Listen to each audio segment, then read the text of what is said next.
This is the 20th video of Play Chess and Play It Good, and in this video we will be talking about the hookmate. So the hookmate is basically a checkmate done by the rook and the knight, and I'll just show you an example. So basically, first of all, the knight is covering one of the escape squares of the king. And usually there's a pawn or something defending the knight and maybe just defending one of the king's squares. And then all I have to do is put the rook onto the square that is defended by the knight, and it is check and mate. Because the rook is defending these two squares, and it obviously can't take this because the knight is defending. And they can't take this because the pawn is defending that square. They can't go here because the knight, and they can't go here because of the pawn. So I'll show you another example,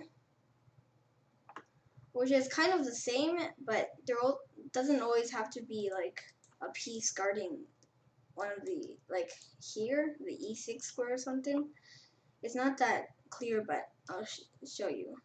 It's like this, so the king can't go to f7, and the king can't go to d6, d7, e6, or take this.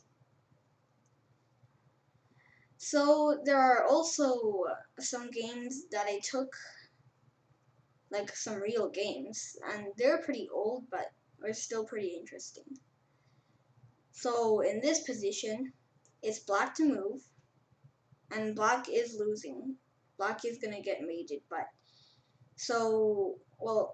but it's still like white who's gonna check me. Yeah, okay.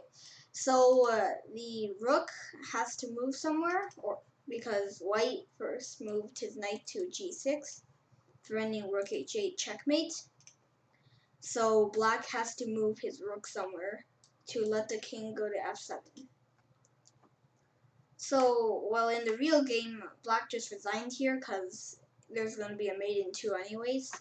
And I'll just show you the mate in 2. So the rook has to go somewhere. You can go here, you can go here, giving the rook, but it really doesn't matter because it's black's going to get checkmated anyways. So let's just say he goes here. So don't get distracted and take this because that's not the point, and you're probably going to lose material and lose the game. So all you need to do is focus on your main plan, rook h8 check, and then the hookmate. The rook is defending the knight is defending this rook, and where else can the king go? This pawn is defending the king's escape squares, and so is the rook. And his own rooks basically blocked him, like black from moving anywhere, but it was already covered by the knight and the rook before, so it doesn't really matter. And it's checkmate. It's a pretty cool game, and you should probably check it out, but I don't remember the name, so yeah.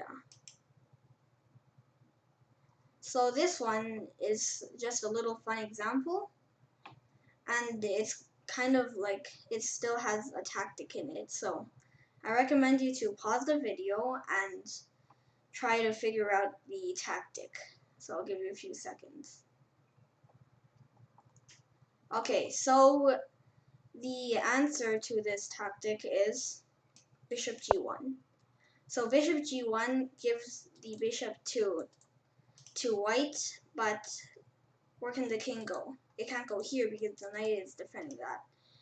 And it can't go onto its own pawn, so it can only go here, taking the bishop. So let's first notice this rook is cutting off the f file. This rook is defending the knight.